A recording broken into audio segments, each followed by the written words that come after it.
June 5 ನಾವು ಯಾವ ದಿನವನ್ನಾಗಿ ಆಚರಿಸ್ತೀವಿ? ಯಾವ ದಿನ?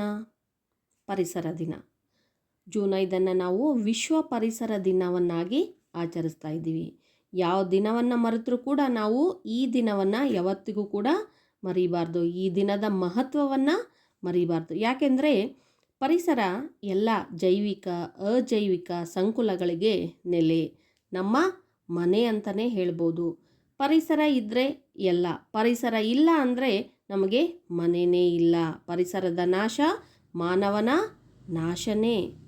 ಈಗಾಗಲೇ ನಮ್ಮ ಮನೆ ಬಿರುಕು ಬಿಟ್ಟು ಸೋರ್ತಾ ಇದೆ. ಕಿಟಕಿಗಳಿಲ್ಲ, ಬಾಗಿಲುಗಳಿಲ್ಲ, ಗಾಳಿ ಮಳೆ ಬಿಸಿಲು ಬಿರುಗಾಳಿಯಿಂದ ನಾಶ ಆಗಿದೆ. ಇದಕ್ಕೆ ಕಾರಣ ಯಾರು? ನಾವು ನಮ್ಮ ಮನೆಯನ್ನು ಕೇರ್ ಮಾಡಿದರೆ ಈ ಥರ ಆಗ್ತಿರ್ಲಿಲ್ಲ. ಏನಪ್ಪ ಇವರು ಯಾವ ಮನೆ ಬಗ್ಗೆ ಮಾತಾಡ್ತಾ ಇದ್ದಾರೆ, ಯಾರ ಮನೆ ಬಗ್ಗೆ ಮಾತಾಡ್ತಾ ಇದ್ದಾರೆ ಅಂದ್ಕೊಂಡ್ರಾ? ನಾನು ಮಾತಾಡ್ತಾ ಇರೋದು ಪರಿಸರ ಎನ್ನುವ ನಮ್ಮ ಮನೆಯ ಬಗ್ಗೆ. ಮಾನವ ಇವತ್ತು ಎಷ್ಟೊಂದು ಪರಿಸರ ನಾಶ ಮಾಡಿದ್ದಾನೆ ಅಂದರೆ ಇತಿಹಾಸ ಪುರಾತನದ ಕುರುಹುಗಳಿಲ್ಲದೆ, ಅಂದರೆ ಇಲ್ಲಿ ಹಿಂದೆ ಏನಿತ್ತು ಅನ್ನೋದು ಸಾಕ್ಷಿ ಪುರಾವೆಗಳು ಇಲ್ಲದೇ ನಾಶ ಮಾಡಿದ್ದಾನೆ. ಹಿಂದೆ ಏನಿತ್ತಪ್ಪ, ಈ ಸ್ಥಳದಲ್ಲಿ ಏನಿತ್ತು ಅನ್ನೋದು ಕೂಡ ಊಹೆ ಮಾಡ್ಕೊಳ್ಳೋದಕ್ಕೆ ಆಗೋದಿಲ್ಲ. ಅಷ್ಟೊಂದು ಏನು ನಾಶ ಮಾಡಿ ಬದಲಾವಣೆಯನ್ನು ಮಾಡಿಬಿಟ್ಟಿದ್ದಾನೆ. ಅದಕ್ಕೆ ಒಂದು ಉದಾಹರಣೆನೇ ಈ ಗದ್ಯ. ಹಾಗಿದ್ರೆ ಬನ್ನಿ ವಿದ್ಯಾರ್ಥಿಗಳೇ, ಇವತ್ತಿನ ಈ ಜ್ಞಾನ ಬೆಳಗು ಯೂಟ್ಯೂಬ್ ತರಗತಿಯಲ್ಲಿ ನಾವು ಕೃಪಾಕರ ಸೇನಾನಿ ಮತ್ತು ಕೆ ಪುಟ್ಟಸ್ವಾಮಿ ಅವರು ರಚನೆ ಮಾಡಿರುವ ಗದ್ಯ 2 ವಾಲ್ಪರೈ ಅಭಿವೃದ್ಧಿ ತಂದ ದುರಂತ ಪಾಠವನ್ನು ಅಭ್ಯಾಸ ಮಾಡೋಣ. ಈಗಾಗಲೇ ನೀವು 10ನೇ ತರಗತಿ ತಿಳಿಗನ್ನಡ ಹಕ್ಕಿಗೂಡುಗಳ ನಿಗೂಢ ಜಗತ್ತನ್ನು ಅಭ್ಯಾಸ ಮಾಡಿರ್ತೀರಿ. ಇದನ್ನು ಕೂಡ ಈ ಕೃಪಾಕರ ಸೇನಾನಿ ಮತ್ತು ಕೆ ಪುಟ್ಟಸ್ವಾಮಿ ಅವರು ರಚನೆ ಮಾಡಿರುವಂತಹ ಕೃತಿನೇ ಆಗಿದೆ. ಹಾಗಿದ್ರೆ ಬನ್ನಿ ಮೊದಲು ಈ ಪರಿಸರ ಪ್ರೇಮಿಗಳ ಸಂಕ್ಷಿಪ್ತ ಪರಿಚಯ ಮಾಡಿಕೊಂಡು ನಂತರ ಪಾಠದ ಅಧ್ಯಯನಕ್ಕೆ ಹೋಗೋಣ. ಲೇಖಕರ ಪರಿಚಯ. ಕೃಪಾಕರ ಜನನ 7/7/1956 ಮತ್ತು ಸೇನಾನಿಯವರು. ಇವರು ಹುಟ್ಟಿದ್ದು 1/1/1960. ಇವರಿಬ್ಬರು ವನ್ಯಜೀವಿ ಛಾಯಾಗ್ರಹಣದಲ್ಲಿ ಖ್ಯಾತರಾದವರು. ಖ್ಯಾತನಾಮರು ಅಂದರೆ ವನ್ಯಜೀವಿ, ಕಾಡು ಪ್ರಾಣಿಗಳು, ಪಕ್ಷಿಗಳು, ಕಾಡಿನಲ್ಲಿ ವಾಸ ಮಾಡ್ತಕ್ಕಂತಹ ಜೀವಿಗಳ ಚಿತ್ರವನ್ನು ಸೆರೆ ಹಿಡಿಯುವಲ್ಲಿ ಇವರು ಫೇಮಸ್ ಆಗಿರ್ತಕ್ಕಂಥವ್ರು, ಪ್ರಸಿದ್ಧಿಯನ್ನು ಪಡೆದವರು. ಇವರು ಮೈಸೂರಿನವರು ಆಗಿದ್ದಾರೆ. ಇವರಿಗೆ ಪ್ರತಿಷ್ಠಿತ ಗ್ರೀನ್ ಆಸ್ಕರ್ ಪ್ರಶಸ್ತಿ ದೊರೆತಿದೆ. ಯಾವುದಕ್ಕೆ ಅಂದರೆ ಇವರು ಏಷ್ಯಾ ಖಂಡದಲ್ಲಿನೇ ಮೊಟ್ಟ ಮೊದಲ ಬಾರಿಗೆ ಅಂದರೆ ಪ್ರಪ್ರಥಮವಾಗಿ ಕಾಡಿನಲ್ಲಿ ಇರ್ತಕ್ಕಂತಹ ಸೀಳು ನಾಯಿಗಳನ್ನು ಕುರಿತಾಗಿ ಸಾಕ್ಷಾತ್ ಚಿತ್ರವನ್ನು ಬಿಡುಗಡೆ ಮಾಡಿದ್ರು. ಸೀಳು ನಾಯಿಗಳ ಚಿತ್ರವನ್ನು ಬಿಡುಗಡೆ ಮಾಡಿದ್ರು ಏಷ್ಯಾ ಖಂಡದಲ್ಲಿನೇ ಮೊಟ್ಟ ಮೊದಲ ಬಾರಿಗೆ. ಹಾಗಾಗಿ ಇವರಿಗೇನೋ ಗ್ರೀನ್ ಆಸ್ಕರ್ ಪ್ರಶಸ್ತಿ ದೊರೆತಿದೆ. ಇವರು ಕೇವಲ ವನ್ಯಜೀವಿಗಳ ಛಾಯಾಚಿತ್ರವನ್ನು ಸೆರೆ ಹಿಡಿಯೋದು ಅಷ್ಟೇ ಅಲ್ಲ, ಇವರಿಗೆ ನಮ್ಮ ಸುತ್ತಮುತ್ತಲಿನ ಜೀವಿಗಳ ಬಗ್ಗೆ ಅಪಾರವಾಗಿರ್ತಕ್ಕಂತಹ ಕಾಳಜಿನೂ ಇದೆ, ಪ್ರೀತಿ ಕೂಡ ಇದೆ. ಒಂದ್ಸರಿ ಇವರನ್ನು ಕಾಡುಗಳ ವೀರಪ್ಪನ್ ಸೆರೆ ಹಿಡಿದಿದ್ದಂತೆ. ಇವರ ಒಂದು ಅತ್ಯುತ್ತಮವಾದ ಗುಣ ವ್ಯಕ್ತಿತ್ವದಿಂದ ಇವರು ಆತನಿಂದ ಪಾರಾಗಿ ಬಂದರು. ಕೃಪಾಕರ ಮತ್ತು ಸೇನಾನಿ ಇವರು ತೆಗೆದಿರುವಂತಹ ಛಾಯಾಚಿತ್ರ ಸಾಕ್ಷ್ಯಚಿತ್ರಗಳು ಕೇವಲ ಭಾರತದಾದ್ಯಂತ ಅಂದರೆ ರಾಷ್ಟ್ರೀಯ ಮಟ್ಟದಲ್ಲಿ ಅಷ್ಟೇ ಅಲ್ಲದೆ ಅಂತಾರಾಷ್ಟ್ರೀಯ ಮಟ್ಟದಲ್ಲೂ ಕೂಡ ಖ್ಯಾತಿ ಗಳಿಸಿದವು. ಇವರು ವಾಸ ಮಾಡೋದು ಮೈಸೂರಿನಲ್ಲೇ ಆದರೂ ಕೂಡ, ಆದರೆ ಇವರು ಹೆಚ್ಚು ನೆಲೆಸೋದು ಇರೋದು ಎಲ್ಲಿ? ಕಾಡಿನಲ್ಲಿ ಇರುವುದೇ ಹೆಚ್ಚು. ಇವರಿಬ್ಬರೂ ಸೇರಿ ಕೆ ಪುಟ್ಟಸ್ವಾಮಿಯವರೊಂದಿಗೆ ಸೇರಿಕೊಂಡು ಜೀವಜಾಲ ಎನ್ನುವಂತಹ ಕೃತಿಯನ್ನು ರಚನೆ ಮಾಡಿದ್ದಾರೆ. ಅದು ವನ್ಯಜೀವಿಗಳಿಗೆ ಸಂಬಂಧಪಟ್ಟಿರೋದು. ಇದು ಅತ್ಯಂತ ಪ್ರಸಿದ್ಧವಾಗಿರುವಂತಹ ಕೃತಿಯಾಗಿದೆ. ಹಾಗೆ ಡಾಕ್ಟರ್ ಕೆ ಪುಟ್ಟಸ್ವಾಮಿಯವರು ಸಿನಿಮಾಯಾನ ಎನ್ನುವಂಥ ಕೃತಿಯನ್ನು ರಚನೆ ಮಾಡಿದ್ದಾರೆ. ಇದಕ್ಕೆ ರಾಷ್ಟ್ರಪತಿಗಳ ಸ್ವರ್ಣಕಮಲ ಪ್ರಶಸ್ತಿ ದೊರೆತಿದೆ. ಅಷ್ಟೇ ಅಲ್ಲದೆ ಕೆ ಪುಟ್ಟಸ್ವಾಮಿಯವರು ಪರಿಸರ ಮತ್ತು ವಿಜ್ಞಾನ ಸಂಬಂಧಿ ಬರಹಗಳಿಂದ ಅತ್ಯಂತ ಪ್ರಸಿದ್ಧಿಯನ್ನು ಪಡೆದಿದ್ದಾರೆ. ಈ ಪ್ರಕೃತಿ ವನ್ಯಜೀವಿಗಳು ದೇಶದ ಸಂಪತ್ತು, ದೇಶದ ಶ್ರೀಮಂತಿಕೆ. ಈ ಪ್ರಕೃತಿಯ ಸೌಂದರ್ಯ ಪ್ರತಿಯೊಬ್ಬರನ್ನು ಕೂಡ ಕೈ ಬೀಸಿ ಕರೆಯುತ್ತೆ.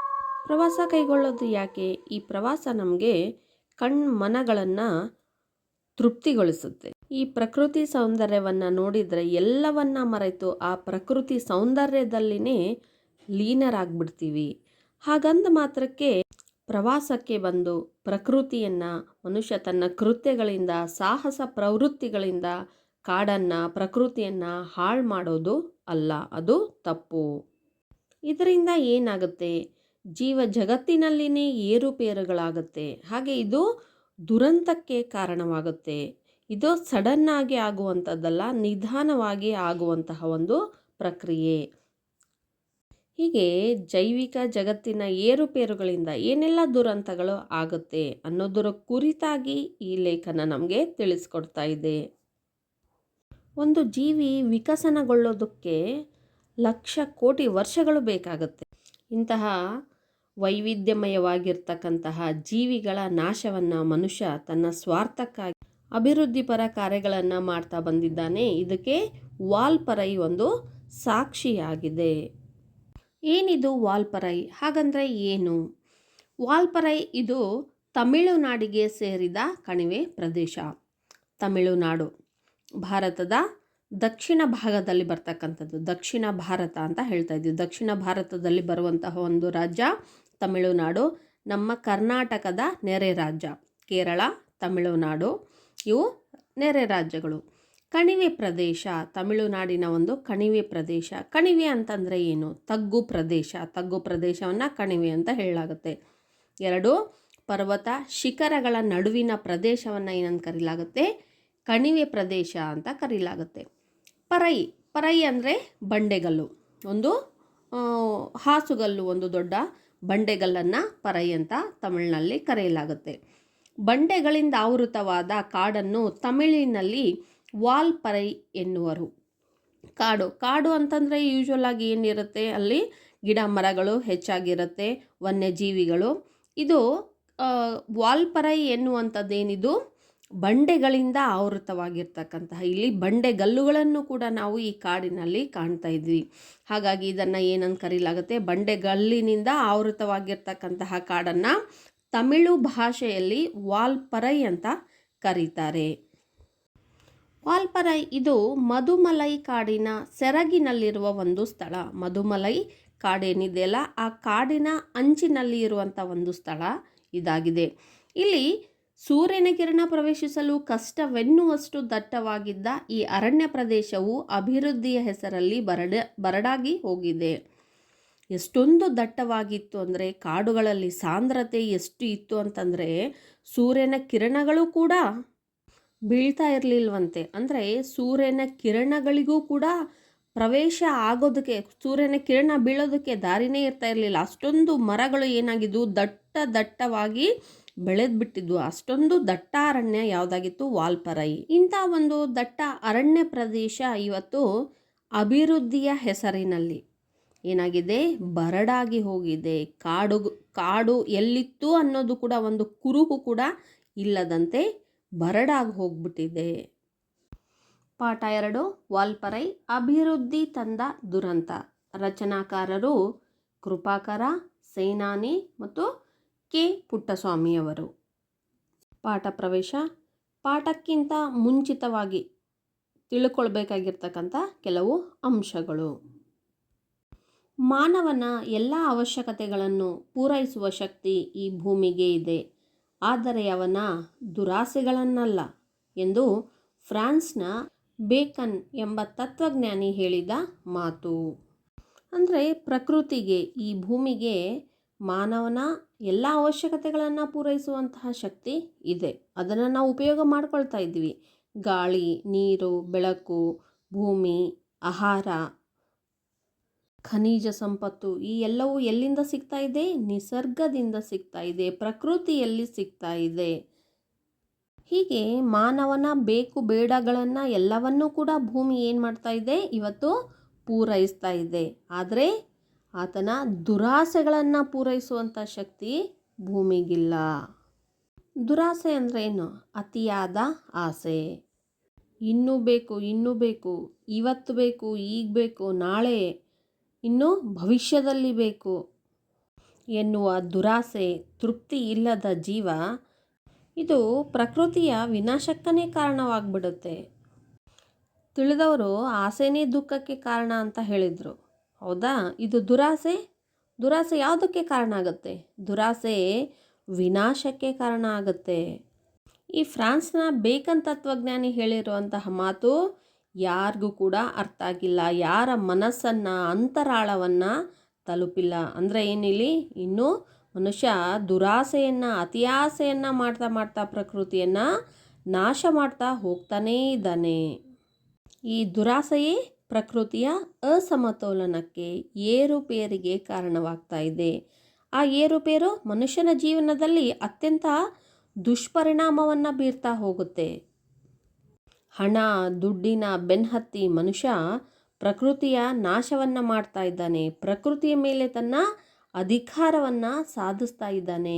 ಗಣಿಗಾರಿಕೆಯಾಗಿರ್ಬೋದು, ಮರಳು ದಂಧೆ, ನೀರನ್ನು ಮಾರಾಟ ಮಾಡೋದು, ಅರಣ್ಯದಲ್ಲಿರ್ತಕ್ಕಂತಹ ಗಿಡ ಮರಗಳನ್ನು ಕಡಿಯೋದು, ಲೂಟಿ ಮಾಡೋದು, ಹಾಗೆ ಪ್ರಾಣಿ ಪಕ್ಷಿಗಳನ್ನು ಬೇಟೆಯಾಡೋದು, ಇವೆಲ್ಲವೂ ಪ್ರಕೃತಿಗೆ ಮತ್ತು ಜೀವ ಸಂಕುಲಕ್ಕೇ ವಿನಾಶವನ್ನು ತಂದು ಒಡ್ಡಿದವು.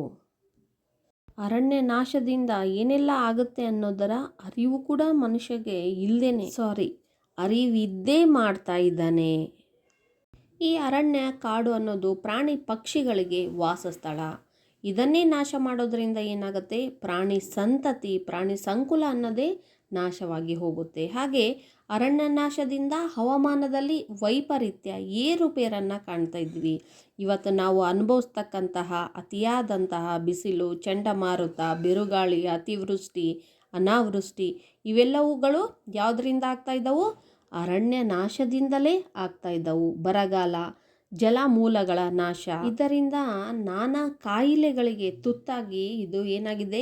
ಕಾಯಿಲೆಗಳ ಬೀಡಾಗಿ ಹೋಗಿದೆ, ಕಾಯಿಲೆಗಳ ತವರೂರಾಗಿದೆ. ಮನುಷ್ಯ ಮತ್ತು ಪ್ರಾಣಿ ಎಲ್ಲವೂ ಕೂಡ ಏನಾಗ್ತಾ ಇದೆ? ಇಲ್ಲಿ ದುರ್ಬರವಾಗ್ತಾ ಇದೆ. ಜೀವನ ಅನ್ನೋದು ದುರ್ಬರ ಅಂದರೆ ಅತಿಯಾಗಿ ಬರಡು ಆಗೋದು ಅಂತ. ಬರ ಅಂದರೆ ಬರಡು, ದುರ್ಬರ ಅಂದರೆ ಬರಗಾಲ ಅಂದ್ರೇ ಕೆಟ್ಟದಾಗಿರುತ್ತೆ. ಇನ್ನು ದುರ್ಬರ ಅಂದರೆ ಅತಿಯಾದಂಥ ಬರಗಾಲ ಅಂತ. ಅದೇನೋ ಹೇಳ್ತಾರಲ್ಲ, ಬರಗಾಲದಲ್ಲಿ ಅಧಿಕ ಮಾಸ ಅನ್ನೋ ಹಾಗೆ ಯಾವುದೇ ಆಗಲಿ ಅತಿಯಾದರೆ ಅಮೃತನೂ ಕೂಡ ಏನಾಗುತ್ತೆ? ವಿಷನೇ ಆಗುತ್ತೆ. ಹಾಗಿದ್ರೆ ಏನು ಇದಕ್ಕೆ ಪರಿಹಾರ? ಪರಿಹಾರ ಮನುಷ್ಯನ ಕೈಯಲ್ಲಿನೇ ಇದೆ. ಪ್ರಕೃತಿಯ ರಕ್ಷಣೆ. ಪ್ರತಿಯೊಬ್ಬರು ಕೂಡ ಒಬ್ಬರು ಇಬ್ಬರು 1-4 ಜನ 10-6 ಜನ ಮಾಡಿದರೆ ಆಗಲ್ಲ. ತಿನ್ನೋರು 100 ಜನ, ದುಡಿಯೋರು 10 ಜನ ಆದಂಗೆ ಆಗುತ್ತೆ ಹಂಗೆ ಮಾಡಿದರೆ.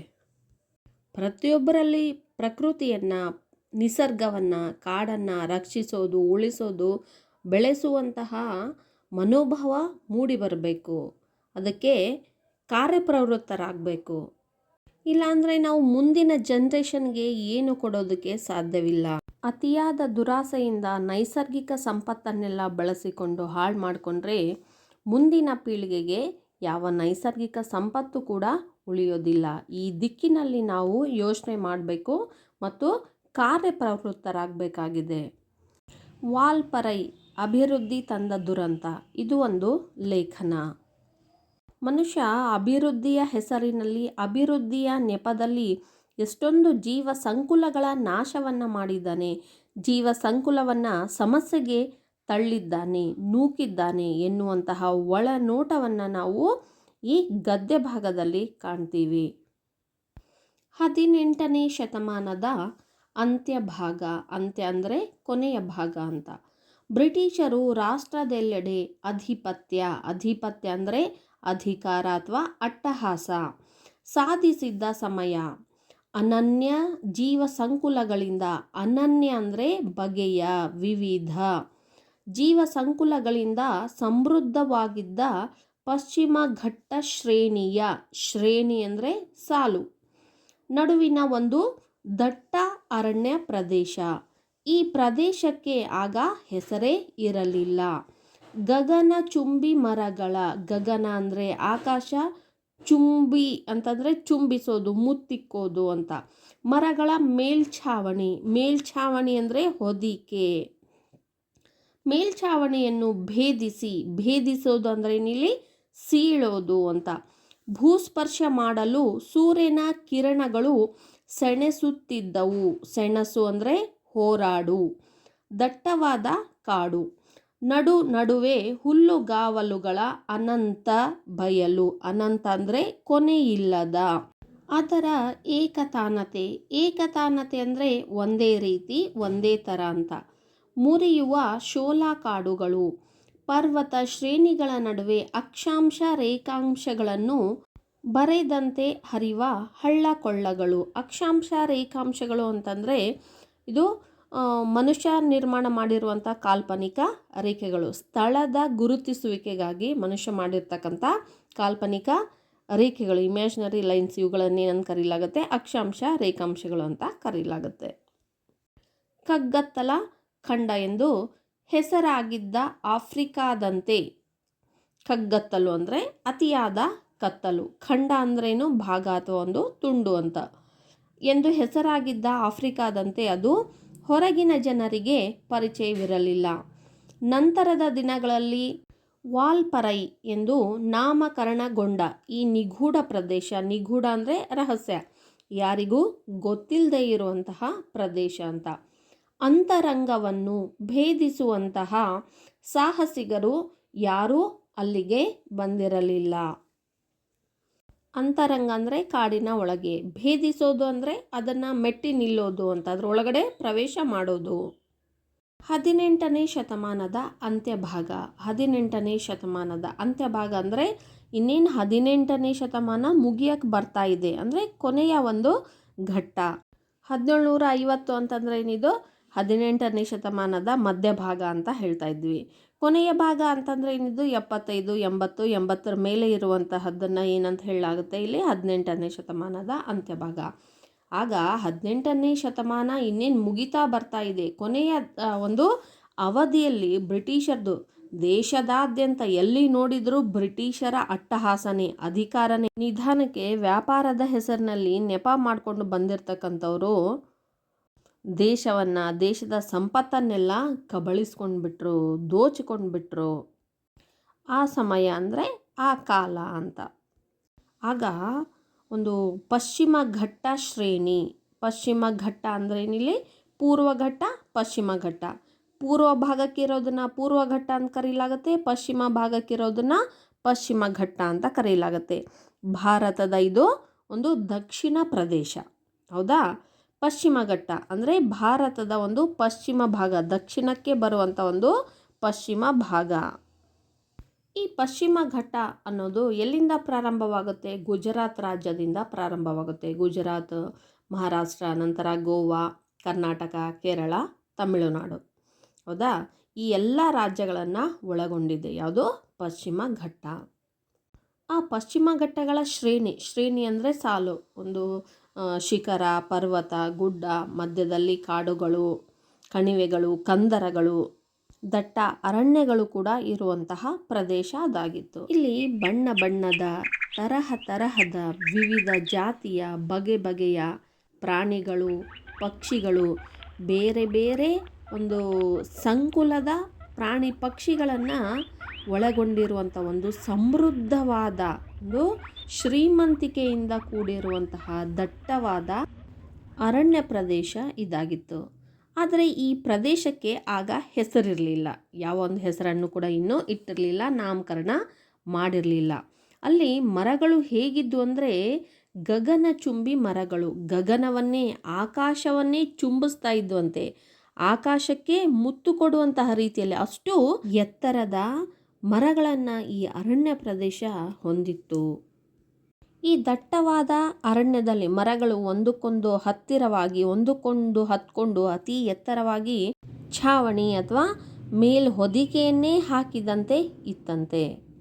ಎಷ್ಟು ದಟ್ಟವಾಗಿತ್ತು ಅಂತಂದರೆ ಸೂರ್ಯನ ಕಿರಣಗಳು ಕೂಡ ಒಳಗಡೆ ಪ್ರವೇಶ ಮಾಡೋಕ್ಕೆ ಒದ್ದಾಡ್ತಾ ಇದ್ವಂತೆ, ಹೋರಾಟ ಮಾಡ್ತಾ ಇದ್ವಂತೆ. ಅಷ್ಟೊಂದು ದಟ್ಟವಾಗಿ ಮರಗಳು ಬೆಳೆದ್ಬಿಟ್ಟಿದ್ವು. ಏನು ಈ ದಟ್ಟ ಅರಣ್ಯದಲ್ಲಿ ಕೇವಲ ಮರಗಳು ಅಷ್ಟೇ ಇದ್ವಾ?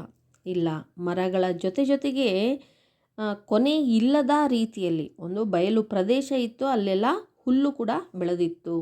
ಅದರ ಜೊತೆಗೆ ಏಕತಾನತೆ ಮುರಿಯುವ ಅಂದರೆ ಬರೀ ಹುಲ್ಲಷ್ಟೇ ಬೆಳೆದಿತ್ತ ಅಂತಂದರೆ ಇಲ್ಲ, ಒಂದೇ ರೀತಿಯಾಗಿ ಹುಲ್ಲಷ್ಟೇ ಬೆಳ್ಕೊಂಡ್ಬಿಟ್ಟಿತ್ತ ಇಲ್ಲ.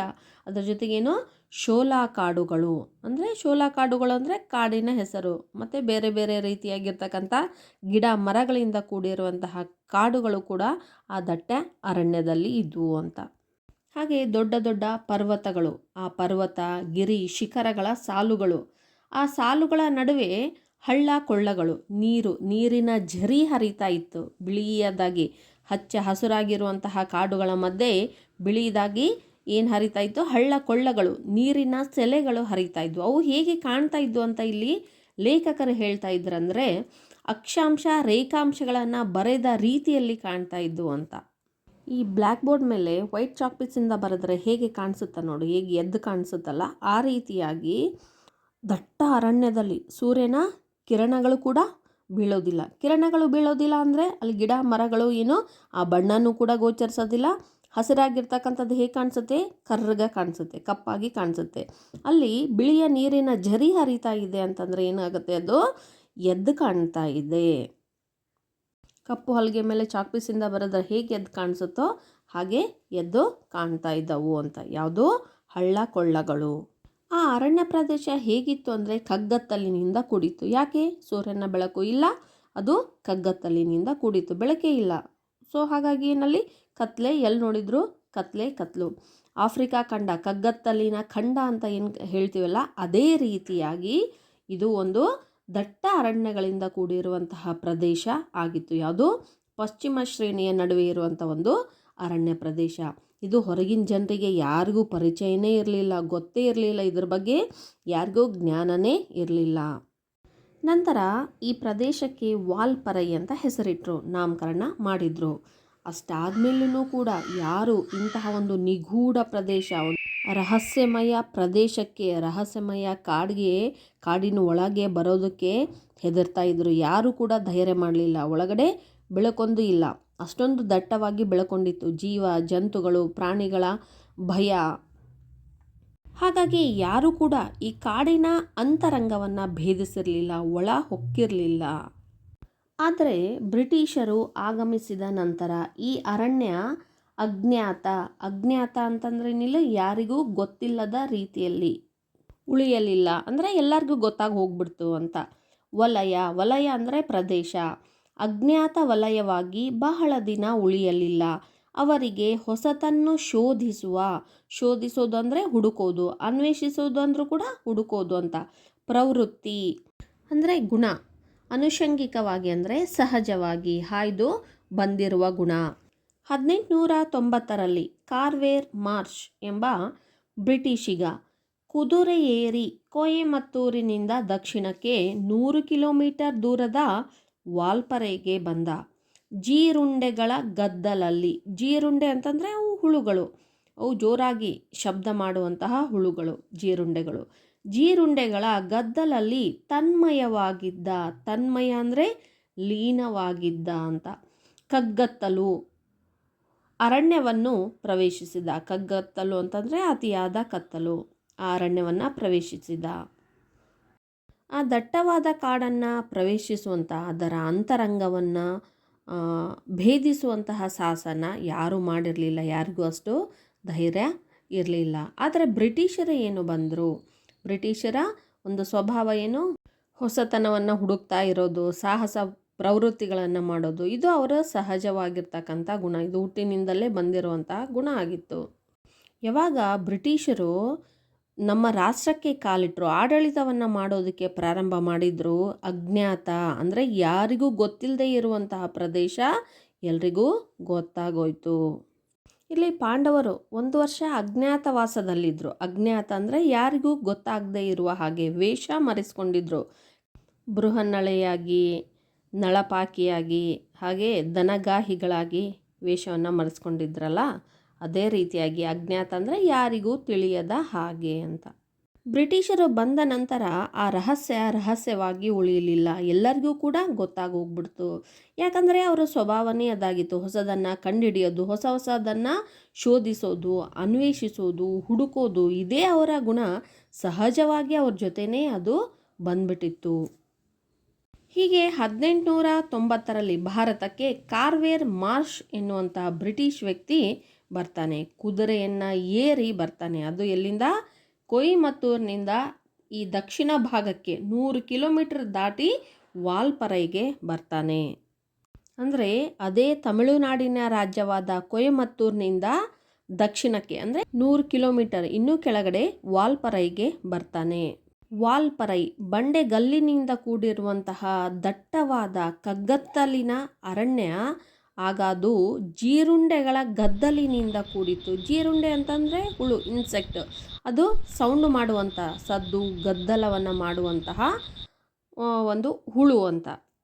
ಅಂದರೆ ಆ ಕಾಡಿಗೆ ಪ್ರವೇಶ ಮಾಡಿದರೆ ಎಲ್ಲಿ ನೋಡಿದರೂ ಕೂಡ ಅದೇ ಜೀರುಂಡೆಗಳ ಗುಯ್ ಎನ್ನುವಂಥ ಒಂದು ಶಬ್ದನೇ ಕೇಳಿಸ್ತಾ ಇರುತ್ತಂತೆ. ಅದರ ಒಂದು ಸೌಂಡೇ ಎಲ್ಲಿ ನೋಡಿದರೂ ಇಡೀ ಕಾಡಿನಾದ್ಯಂತ ಕೇಳಿಸ್ತಾ ಇತ್ತಂತೆ. ಹೀಗೆ ಜೀರುಂಡೆಗಳ ಸದ್ದಿನಲ್ಲಿ ಲೀನವಾಗಿರುವಂತಹ ದಟ್ಟ ಅರಣ್ಯಕ್ಕೆ ಬ್ರಿಟಿಷ್ ವ್ಯಕ್ತಿ ಕಾರ್ವೇರ್ ಮಾರ್ಷ್ ಪ್ರವೇಶ ಮಾಡ್ತಾನೆ.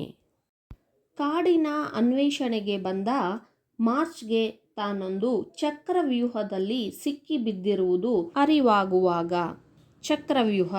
ಚಕ್ರ ಅಂದರೆ ದುಂಡಾದ, ವ್ಯೂಹ ಅಂದ್ರೆ ಏನು? ಬಲೆ. ಚಕ್ರವ್ಯೂಹ ಅಂದ ತಕ್ಷಣವೇ ನಮಗೆ ನೆನಪಾಗೋದು ಮಹಾಭಾರತ. ಈ ಮಹಾಭಾರತದಲ್ಲಿ ಅಭಿಮನ್ಯು ಚಕ್ರವ್ಯೂಹವನ್ನು ಭೇದಿಸಿರ್ತಾನೆ. ದ್ರೋಣಾಚಾರ್ಯರು ಚಕ್ರವ್ಯೂಹವನ್ನು ರಚನೆ ಮಾಡಿರ್ತಾರೆ. ಅಭಿಮನ್ಯು ಅರ್ಜುನ ಮತ್ತು ಸುಭದ್ರೆಯ ಮಗ. ಅಭಿಮನ್ಯು ತಾಯಿಯ ಗರ್ಭದಲ್ಲಿ ಇರುವಾಗನೇ ಚಕ್ರವ್ಯೂಹವನ್ನು ಹೇಗೆ ಭೇದಿಸೋದು ಎನ್ನುವುದನ್ನು ಕೃಷ್ಣನಿಂದ ಕೇಳಿ ತಿಳ್ಕೊಂಡಿರ್ತಾನೆ. ಆದರೆ ಆ ಚಕ್ರವ್ಯೂಹದಿಂದ ಆಚೆ ಬರೋದು ಹೇಗೆ ಅನ್ನೋದು ಗೊತ್ತಿರೋದಿಲ್ಲ. ಅಲ್ಲಿನೇನು ಸಾವನ್ನು ಅಪ್ತಾನೆ. ಇದು ನಿಮ್ಮೆಲ್ಲರಿಗೂ ಗೊತ್ತಿರೋ ವಿಷಯ. ಚಕ್ರವ್ಯೂಹ ಅಂದರೆ ಒಂದು ದುಂಡಾದಂತಹ ಬಲೆ. ಅರಿವಾಗುವಾಗ ತಡವಾಗಿತ್ತು. ಹೆಜ್ಜೆ ಹೆಜ್ಜೆಗೂ ಸರಪಳಿಯಂತೆ ಮರದಿಂದ ಮರಕ್ಕೆ ತೂಗು ಬಿದ್ದಿದ್ದ 100 ಬಳ್ಳಿಗಳನ್ನು ಭೇದಿಸುವುದಂದರೆ ದಾಟುವುದು, ಎದುರಿಸುವುದು ಸವಾಲಾಯಿತು. ಸವಾಲು ಅಂದರೆ ಪ್ರಶ್ನೆ. ದಾರಿ ಸಾಗದೆ 1-2 ರಾತ್ರಿಗಳು ಕಳೆದಾಗ ಕುದುರೆಯ ಮೇಲೆ ಹೇರಿಕೊಂಡು ಬಂದ ತಿನಿಸುಗಳೆಲ್ಲ ಮುಗಿಯುತ್ತಾ ಬಂತು.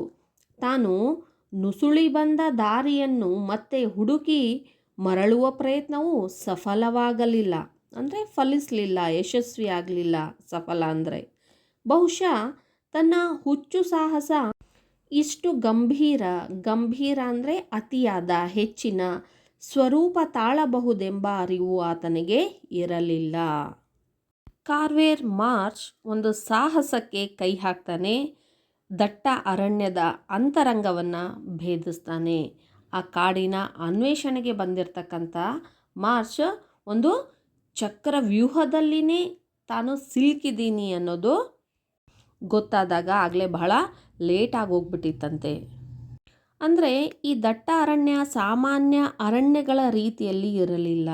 ಇದನ್ನು ಭೇದಿಸೋದು, ಇದನ್ನು ದಾಟಿ ಹೋಗೋದು ಅತ್ಯಂತ ಕಠಿಣಕರವಾಗಿತ್ತು. ಅದು ಹೇಗಿತ್ತು ಅಂದರೆ ಮೊದಲೇ ಸೂರ್ಯನ ಬೆಳಕು, ಸೂರ್ಯನ ಕಿರಣಗಳು ಇರಲಿಲ್ಲ. ಅತೀ ಎತ್ತರವಾಗಿರ್ತಕ್ಕಂತಹ ಮರಗಳು ಇದ್ದವು.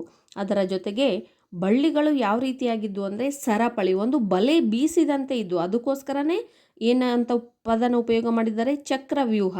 ಆ ಬಲೆಯಲ್ಲಿ ಹೆಜ್ಜೆ ಹೆಜ್ಜೆಗೂ ಕೂಡ ಏನಾಗ್ತಾ ಇತ್ತು? ಸಿಕ್ಕಾಕೊಳ್ಬೇಕಾಗ್ತಾ ಇತ್ತು. ಎಲ್ಲಿ ನೋಡಿದ್ರೂ ಬಳ್ಳಿಗಳೇ ಕಾಣ್ತಾ ಇದ್ವು.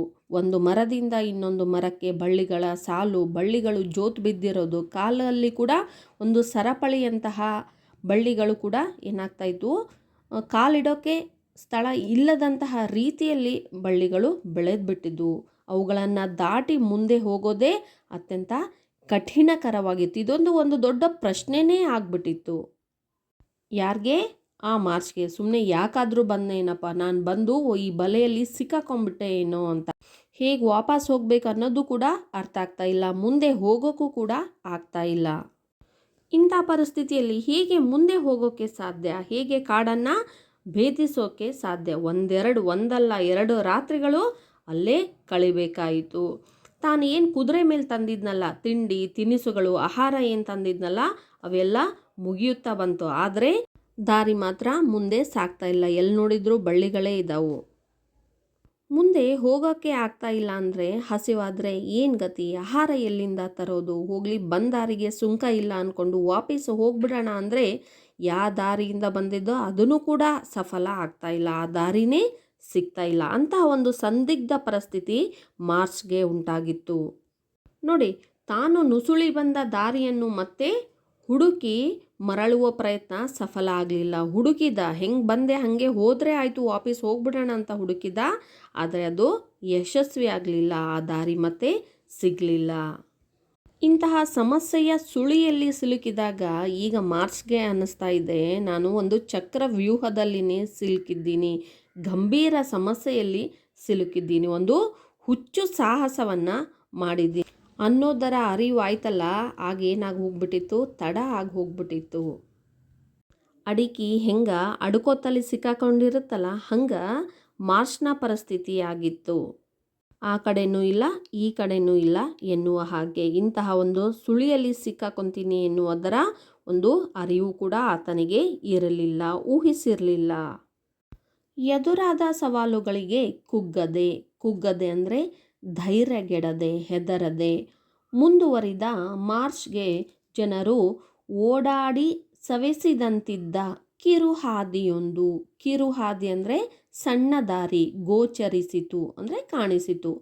ಅದೇ ಜಾಡನ್ನು, ಅದೇ ದಾರಿಯನ್ನು ಹಿಡಿದು ಸಾಗಿದಾಗ 4 ಪುಟ್ಟ ಗುಡಿಸಲುಗಳಿದ್ದ ಹಾಡಿ ಪ್ರತ್ಯಕ್ಷವಾಯಿತು. ಹಾಡಿ ಅಂದರೆ ಒಂದು ಹಳ್ಳಿ ಅನ್ನೋದಕ್ಕಿಂತ ಮನೆಗಳ ಸಾಲು, ಒಂದು 4 ಮನೆಗಳ ಸಾಲು ಇರುವಂಥ ಒಂದು ಪ್ರದೇಶ ಕಂಡಿತು ಅಂತ. ಹೀಗೆ ದಟ್ಟ ಅರಣ್ಯವನ್ನು ಹೊಕ್ಕ ಮಾರ್ಚ್ ಹಲವಾರು ದೊಡ್ಡ ದೊಡ್ಡ ಸಮಸ್ಯೆಗಳನ್ನು, ಗಂಭೀರ ಸಮಸ್ಯೆಗಳನ್ನೇ ಎದುರಿಸಬೇಕಾಯಿತು. ಯಾಕಾದರೂ ಬಂದಿದ್ದೇನಪ್ಪ ಅಂತ ಅನ್ನಿಸ್ಬಿಡ್ತು. ಆದರೆ ಆತ ಧೈರ್ಯಗೆಡಲಿಲ್ಲ, ಎದೆಗುಂದಲಿಲ್ಲ. ಹೆದರ್ಕೊಂಡ್ರೆ ಸಮಸ್ಯೆ ಬಗೆಹರಿಯುತ್ತಾ? ಇಲ್ಲ, ಸಮಸ್ಯೆಗಳು ಇನ್ನೂ ಜಾಸ್ತಿ ಆಗುತ್ತೆ. ಧೈರ್ಯ ಮಾಡಿದರೆ ಏನಾಗುತ್ತೆ? ನಮಗೆ ಏನಾದರೂ ದಾರಿ ಸಿಗುತ್ತೆ, ಸೊಲ್ಯೂಷನ್ಸ್ ಸಿಗುತ್ತೆ. ಅದಕ್ಕೆ ಎಂತಹ ಸಮಸ್ಯೆಗಳು, ಸವಾಲುಗಳು ಬರಲಿ, ಧೈರ್ಯದಿಂದ ಎದುರಿಸಬೇಕು. ಹಾಗೆ ಮಾರ್ಚ್ ಇಲ್ಲಿ ಹೆದರಲಿಲ್ಲ, ಮುಂದೆ ಹೋಗ್ತಾನೆ.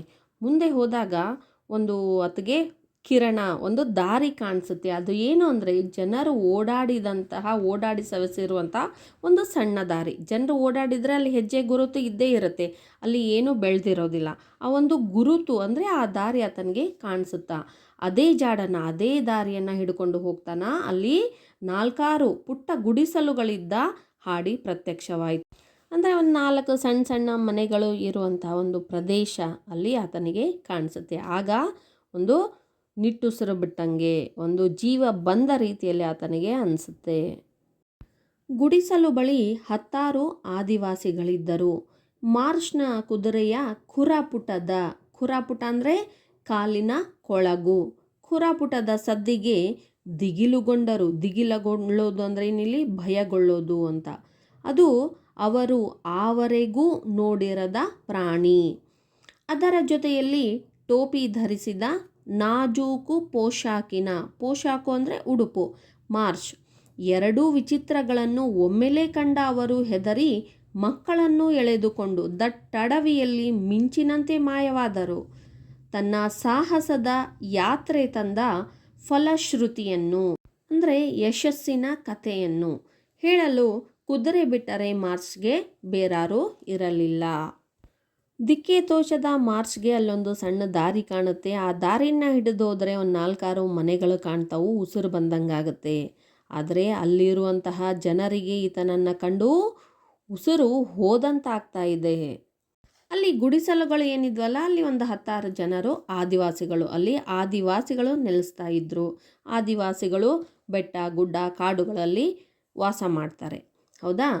ಇವರು ಮಾರ್ಚ್ನ ಕುದುರೆಯ ಖುರಾಪುಟ ಅಂದರೆ ಆ ಮಾರ್ಚನ್ನು, ಆತನ ಕುದುರೆಯ ಒಂದು ಕಾಲಿನ ಶಬ್ದಕ್ಕೆ ಹೆದರ್ಕೊಂಡು ಬಿಡ್ತಾರೆ. ಹೆದರ್ಕೊಂಡಿರೋದಲ್ದೇ ಕುದುರೆನ ಎಂದೂ ನೋಡಿರೋದಿಲ್ಲ ಅವರು. ಇದು ಯಾವ ಪ್ರಾಣಿ, ಏನು ವಿಚಿತ್ರ ಇದೆಯಲ್ಲ ಅಂತ ಮತ್ತು ಹಾಗೆಯೇ ಮಾರ್ಚ್ನ ಟೊಪಿಗೆ ಆಗಿರ್ಬೋದು, ಆ ಭೂಷಣಗಳು, ಈ ಎರಡು ಕುದುರೆ ಜೊತೆಗೆ ಮಾರ್ಚ್ನೂ ಕೂಡ ಏನು ಕಾಣ್ತಾ ಇದ್ದಾನೆ, ವಿಚಿತ್ರವಾಗಿ ಕಾಣ್ತಾ ಇದ್ದಾನೆ. ಅದನ್ನು ನೋಡಿ ಹೆದರ್ಕೊಂಡು ಮಕ್ಕಳನ್ನೆಲ್ಲ ಕರ್ಕೊಂಡು ಏನು ಮಿಂಚಿನಂತೆ ಮಾಯ ಆಗಿ ಹೋಗ್ಬಿಡ್ತಾರೆ. ಎಳೆದ್ಕೊಂಡು ದಟ್ಟ ಅಡವಿ ಕಡೆನೇ ಹೋಗ್ಬಿಡ್ತಾರೆ ಅವರು. ಮಿಂಚಿನಂತೆ ಮಾಯವಾದರು. ಮಿಂಚು ಒಂದು ಕ್ಷಣ ಬಂದು ಹೆಂಗೆ ಮಾಯ ಆಗಿ ಹೋಗ್ಬಿಡುತ್ತೋ ಹಾಗೆ ಆತ ನೋಡಿದ ತಕ್ಷಣವೇ ಭಯಗೊಂಡು ಮಾಯ ಆಗಿಬಿಡ್ತಾರೆ. ಹೀಗೆ ಮಾರ್ಚ್ಗೆ ತನ್ನ ಯಶಸ್ಸಿನ ಕಥೆಯನ್ನು ಹೇಳೋದಕ್ಕೆ ಯಾರೂ ಇರೋದಿಲ್ಲ. ಕುದುರೆ ಒಂದು ಬಿಟ್ಟರೆ ಆತಗೆ ಯಾರೂ ಇರೋದಿಲ್ಲ ಅಲ್ಲಿ. ಅಸಹಾಯಕನಾಗಿ ನಿಂತಿದ್ದ ಮಾರ್ಚ್ಗೆ ಒಂದು ಗುಡಿಸಲಿನಿಂದ ಏನೋ ಸದ್ದು ಬಂದಂತಾಯಿತು. ಆ ಕಡೆ ನೋಡಿದರೆ ಕಟ್ಟುಮಸ್ತಾದ ಆದಿವಾಸಿಯೊಬ್ಬ, ಕಟ್ಟುಮಸ್ತಾದ ಅಂದರೆ ಒಳ್ಳೆ ಭುಜವನ್ನು ಹೊಂದಿರತಕ್ಕಂಥ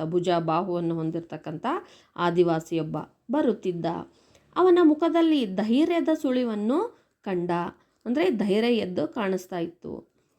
ಮಾರ್ಚ್ ಸಂಜ್ಞೆಯ ಮೂಲಕ, ಸಂಜ್ಞೆ ಅಂದ್ರೇನು, ಸನ್ನೆಯ ಮೂಲಕ ಸ್ನೇಹವನ್ನು ಪ್ರಕಟಿಸಿದ. ಅತ್ತ ಕಡೆಯಿಂದಲೂ ಸೂಕ್ತ ಪ್ರತಿಕ್ರಿಯೆ ಬಂತು.